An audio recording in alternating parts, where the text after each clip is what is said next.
ৰাজ্যসভা ইলেকশ্যনক লৈ পেলাই আমি অহাকালি আলোচনা কৰিম আৰু আজিৰ তাৰিখত আমাৰ জিলাবোৰে ক'ব বিচাৰে যে 15টাতে খেলিব লাগে, অকলে এই নিৰ্বাচন যুঁজত নামিব লাগে। 6-7 তাৰিখ মানত বা 7-8 তাৰিখ মানত আমি ফাইনেল সিদ্ধান্তত আহিম। বাকী যি আমাৰ কেণ্ডিডেট ডিক্লাৰেশ্যন, এলায়েন্স এইবিলাকৰ ওপৰত আমি আৰু 2-3 দিন ল'ম।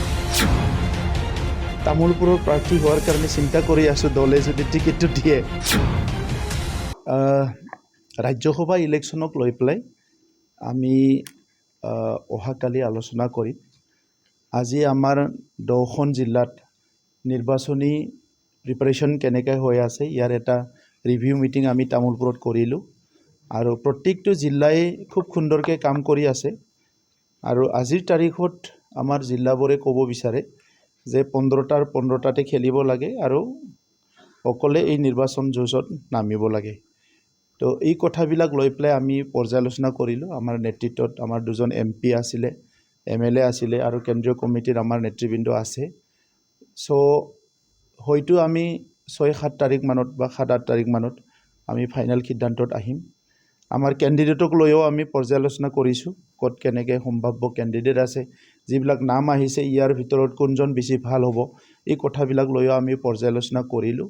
গতিকে ৰাজ্যসভাক লৈও আমি আলোচনা কৰিম অহাকালি, বিশেষকৈ ৰাজ্যসভাক লৈ পেলাই। কিন্তু বাকী যি আমাৰ কেণ্ডিডেট ডিক্লাৰেশ্যন, এলায়েন্স এইবিলাকৰ ওপৰত আমি আৰু 2-3 দিন ল'ম, যাতে আমি সঠিকভাৱে সিদ্ধান্তটো ল'ব পাৰোঁ আৰু আগবাঢ়ি যাব পাৰোঁ। প্ৰাৰ্থী হ'ব নেকি তামোলপুৰৰ প্ৰাৰ্থী হোৱাৰ কাৰণে চিন্তা কৰি আছোঁ, দলে যদি টিকেটটো দিয়ে। তো এতিয়ালৈকে যিহেতু ফাইনেল কৰা নাই, মই কৈ ল'লে বেয়া হ'ব। যদিও মই দলৰ সভাপতি, আমাৰ নিয়ম নীতি আছে, কমিটি আছে, এইবিলাকত বিভিন্ন চলি আছে। তো এইকাৰণে আমাৰ পাৰ্টিত আমাৰ 3-4জন আছে তামোলপুৰত। তো ইয়াৰ ভিতৰত ময়ো আছোঁ। তো দলে যদি বিচাৰে যে ময়ো সঠিক কেণ্ডিডেট, হয়তো দি দিব পাৰে। মনোনয়নপত্ৰ দাখিল কৰাৰ বিষয়টো আপুনি জ্ঞাত নহয় নেকি? নাই, মই জ্ঞাত হয়, মানে এইকাৰণে মই সুধিছোঁ আপোনালোকে কিমান জ্ঞাত। চ' ইটোৰ ওপৰত আমি অহাকালি আলোচনা কৰিম। মনোনয়নপত্ৰ কোনে নিব গৈছে, আপুনি গৈছে নে আনিব? আপোনালোকৰ তাত কি সংবাদ আছে? সূত্ৰকা অনুসাৰ কওক, সূত্ৰকা অনুসাৰ নাজানে? আমাৰ লোকসভাৰ সাংসদ গৈছিলে, তো লোকসভাৰ সাংসদে আনিছে আৰু অহাকালি গধূলি আমি বিতংকৈ কথা পাতিম আৰু অহাকালি আমি মেডিয়াক কৈ দিম। এনডিএলত থাকিবনে এইবাৰ?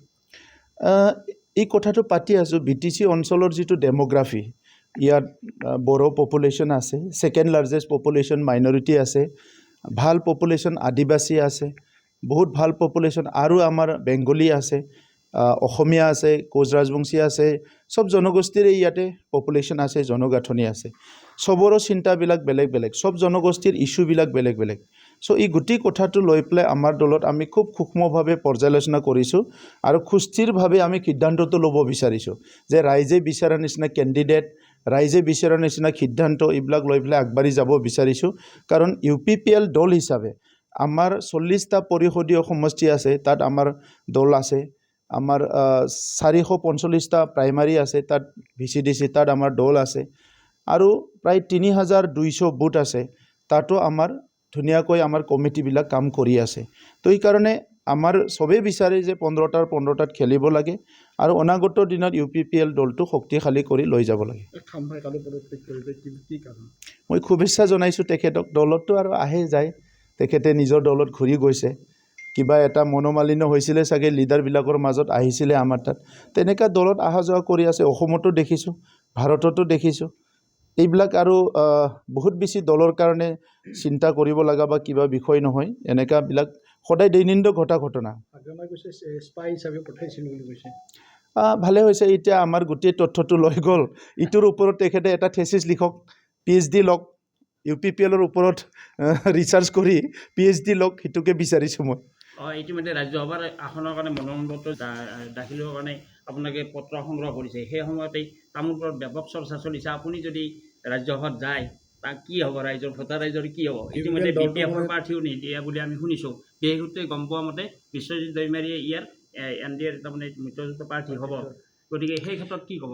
UPPLৰ তামোলপুৰৰ প্ৰাৰ্থী থাকিব, সেইটো আপোনালোকে একদম নিশ্চিত থাকক। আৰু UPPLে এই অঞ্চলৰ ৰাইজক কেতিয়াও এৰি নিদিয়ে। ৰাইজক লৈয়ে আমি ওলাইছোঁ, ৰাইজৰ কাৰণে ওলাইছোঁ আৰু ৰাইজৰ কাৰণে কাম কৰিবলৈ আহিছোঁ। তো গতিকে ৰাইজৰ লগত সদায় আছোঁ। যোৱা সময়ত আমি বহুতখিনি কাম কৰিলোঁ। ইয়াত মেডিকেল কলেজ হ'ল, বহুত আন্তঃগাঁথনি হ'ল, বিভিন্ন ডিষ্ট্ৰিক্টত আন্তঃগাঁথনি হ'ল, শান্তি আহিল। গতিকে বড়োলেণ্ডৰ 26টা জনগোষ্ঠী আমাৰ জনগোষ্ঠী, আমাৰ মানে মা দেউতা দাদা ভাই ককাই। চ' আমি এই ৰাইজক এৰি পেলাই ক'তো নাযাওঁ আৰু এনেকুৱা কোনো পলিটিক্স কৰাৰ দৰকাৰ নাই য'ত ৰাইজৰ লগত নাথাকি পেলাই কাম কৰে। ৰাইজৰ লগত থাকিহে কাম কৰিম।